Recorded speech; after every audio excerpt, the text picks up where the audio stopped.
Hello, my friends, family, esteemed colleagues. Today we are going to talk about a problem that is affecting now younger and younger men, and this is problems with prostate. Now, let's go straight to the chase. What do we know about the prostate? Well, prostate is an organ, sexual organ, that produces lubricant during sex. Obviously, more active people, more sexually active people, are going to be producing more lubricant. That's a normal thing. You drive car more, you need more gasoline. Okay, now, when we look what we are being told in medical school about it, okay, number one, just the name. Benign prostatic hyperplasia. Okay, that's mouthful. Basically, it refers to enlarged prostate.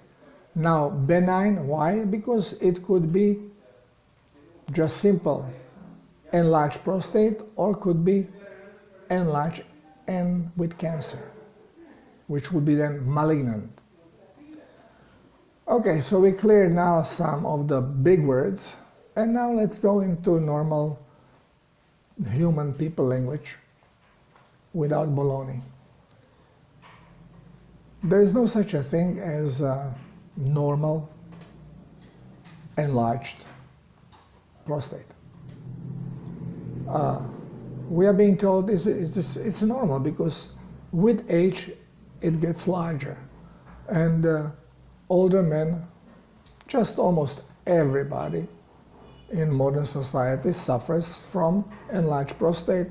And what symptoms do we have? Well, problem with urination, because urethra is coming through it.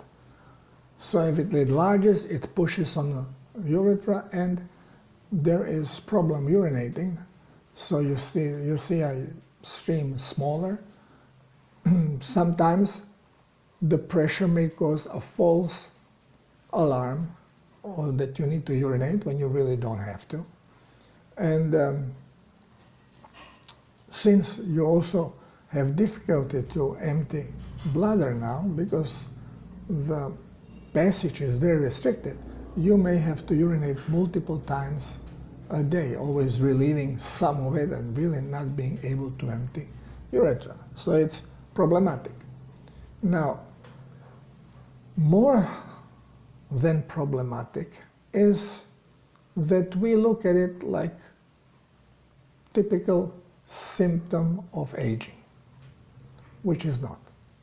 Nobody should ever have problem with prostate. Nobody should ever have enlarged prostate. Young men, especially when we become sexually active, we are extremely active, okay? Having sex multiple times a day, and there is no enlarged prostate.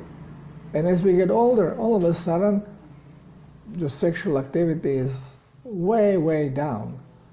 If it's once a day, you are lucky, okay? Not because you don't want to, but, you know, it just doesn't happen. So, and even like this, now people start having this problem. So what is the deal? Aging? Obviously not. So, when we go to check what we are being told in medical school about it, what causes this enlargement? So, they say infection. In which way infection would cause it? Oh yeah, because they tell us that inflammation comes from a war between gen and antigen, between intruder and your immune system. This causes inflammation. And what is this enlarged prostate? Well, it's inflamed prostate. Prostate is not going to be enlarged unless it's inflamed. It has more liquid in there, extracellular liquid, than normally. This enlarges it, puts pressure on the internal structure, pushes pressure on urethra. These are the problems. They said, well, kidney stones can cause the problem.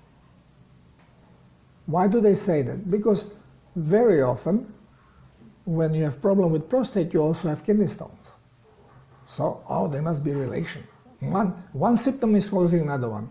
This is a typical baloney that we are being fed in medical school, in literature, and then telling to our clients, professor, brainwashing the students. They know diddly squat. Okay, so, of course, then cancer could cause it. Well, it's a little bit the other way around, no? So let's go straight out to the chase. Why is the prostate enlarged? And now we know it's enlarged also in every younger men, not just in old people. Now people start suffering from earlier and earlier age with enlarged prostate. And let's call it the way what it is. It's a swollen, it's inflamed prostate. The only time the prostate enlarges is because it is inflamed. Now, if you follow my work, if you follow my previous videos, if you read my articles or my book, then you know one thing, that all inflammatory processes in a body are basically caused by acidic cells, by acidic tissues, which undergo forced hydration. So there is no battle going on. There is nobody chasing and killing anybody. Simply cells in a tissue are very acidic. So again, electronic robot, it triggers a switch, pop, something has to be done about it. So body will create a forced hydration. It basically locally in that organ releases vasopressin, histamine, it constricts blood vessels, and since blood that comes through artery is pressurized, it will manage to go through, but it creates a backup pressure. It's like a hose. You squeeze end of the hose, now the hose gets stiffer because you are increasing pressure because it cannot go with the same speed out, and then all of a sudden you have a just longer squirt. Eventually you have the same amount of water going through, even though the orifice is small, but with higher speed and shoots further.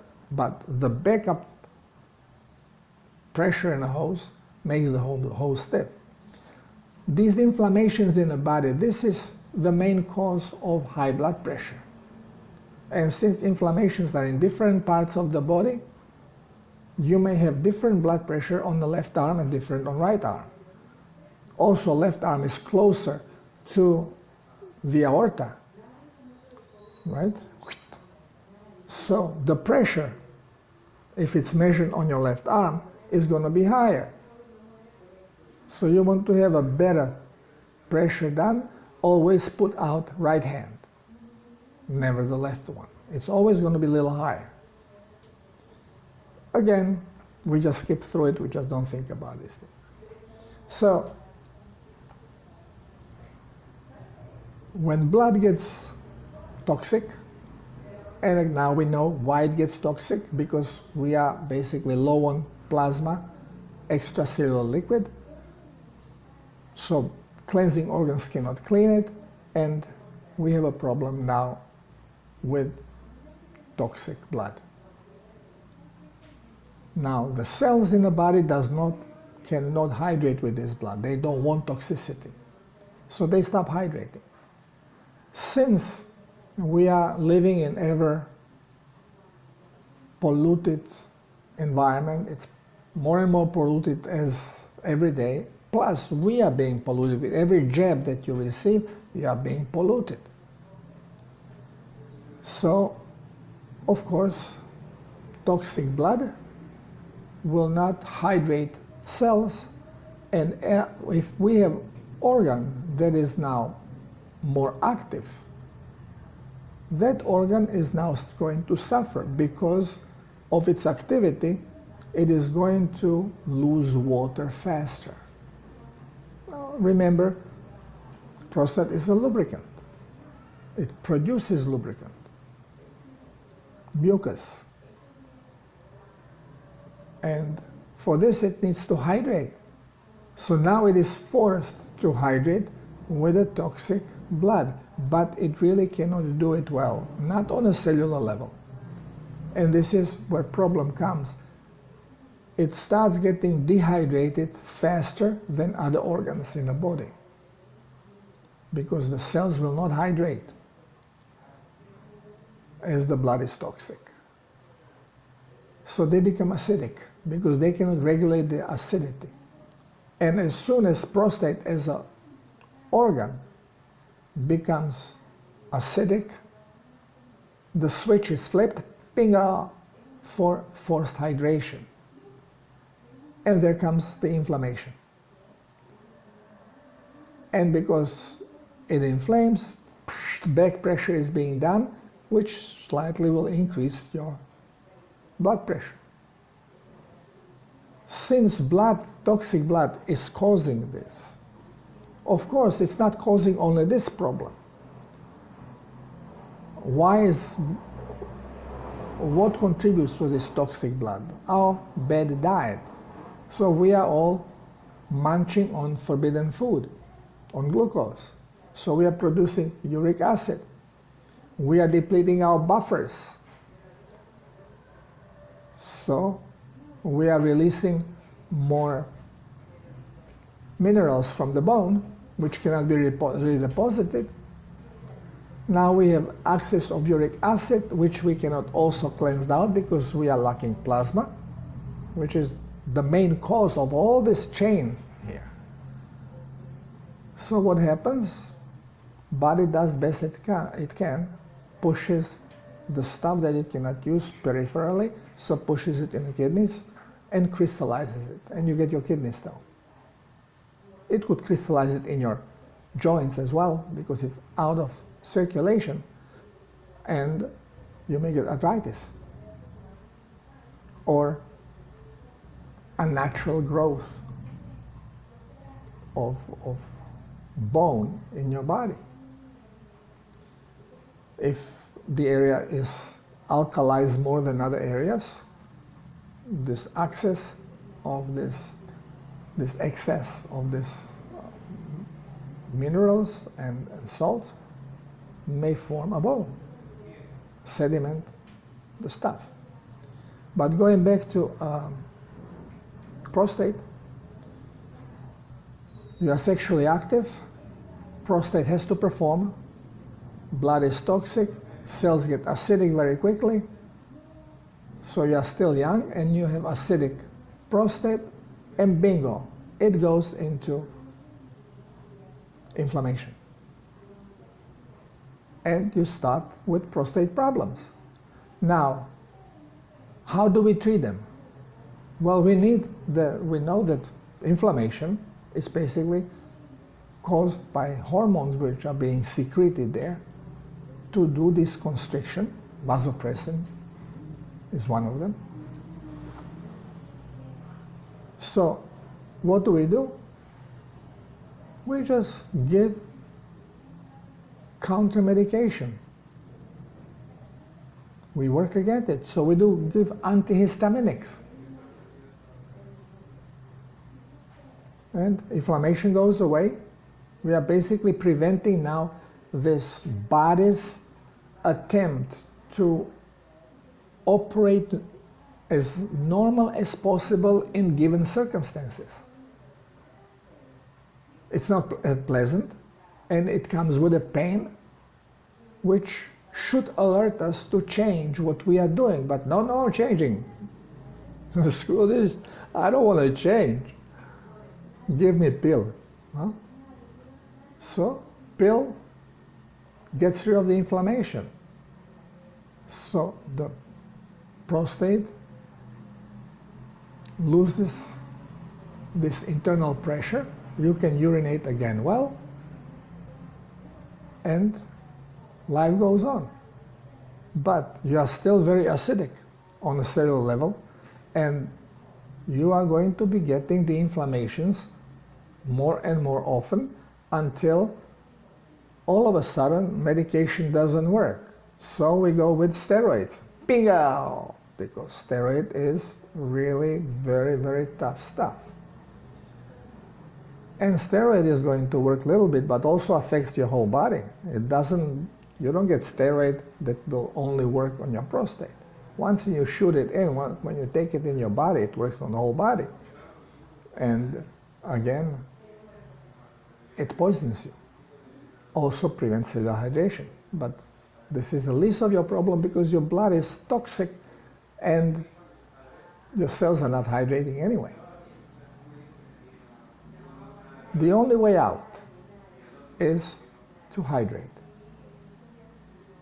And when you hydrate properly, as the information is in the self-healer's protocol, you have to be careful that hydration now is not only hydrating your blood or extracellular liquids, but you also you have to hydrate on a cellular level, because you have to allow engagement of cellular osmotic pumps.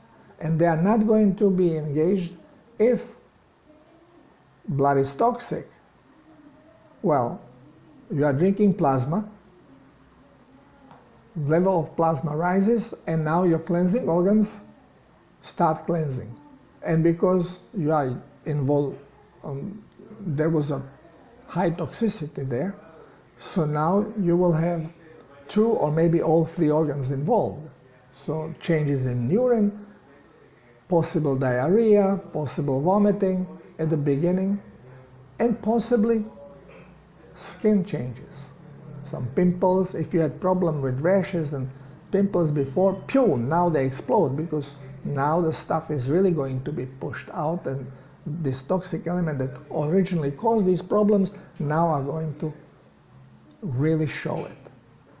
But blood is going to be cleansed quite quickly. Within 2-3 weeks, it goes down, all the symptoms start going down, with exception of prostate.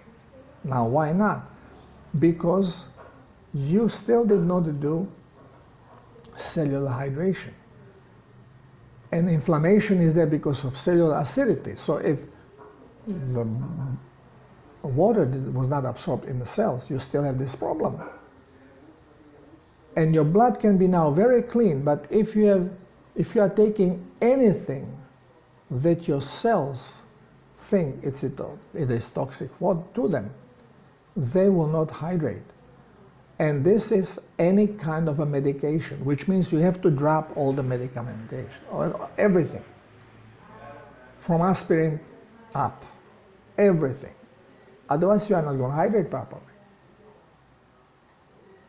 And not only this, people are used to have natural remedies, natural toxins, like turmeric.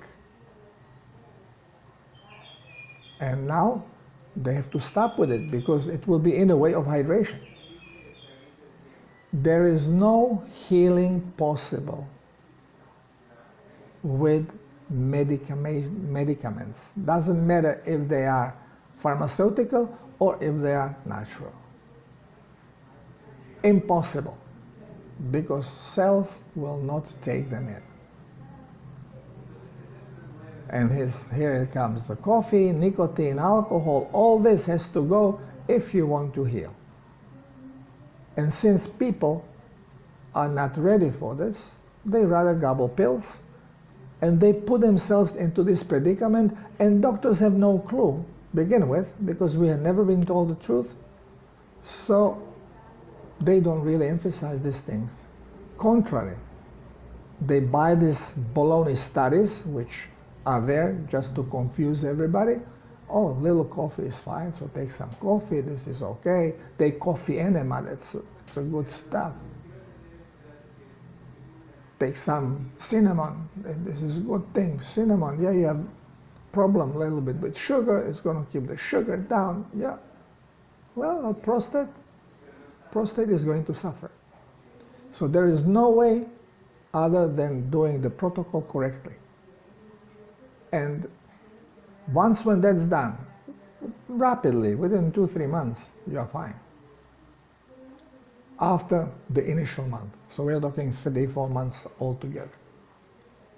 The stricter you are with the protocol, the faster and better results, especially if you help with the extra energy through Beck's pulsation mechanism.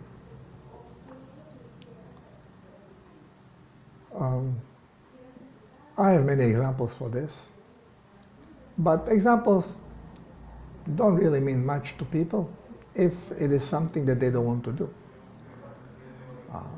My father-in-law, he was 65 when he was pronounced that he has Alzheimer, and he has elevated blood pressure, herniated discs in the back, and arthritic knees, basically collapsing. So he went on a protocol. When he was 75, he shared with us what the doctor told him, that he has a prostate of a 35-year-old. Okay, so not only that we have stopped the Alzheimer and recover his memory, that we have helped his circulation, his heart, zero medication, of course. At 75, he felt better than when he was 50. This is just to tell you that what we are being told in medical school is all baloney, worth nothing. Don't pride yourself with the title, hide it, because it just tells you that you are a slave of a system. Especially now when this mass killing is going on with the jabs.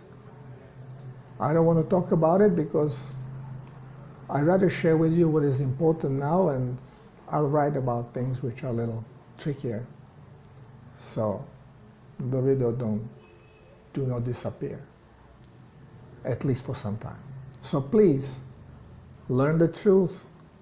Nobody can help you if you don't want to help yourself. And read my book.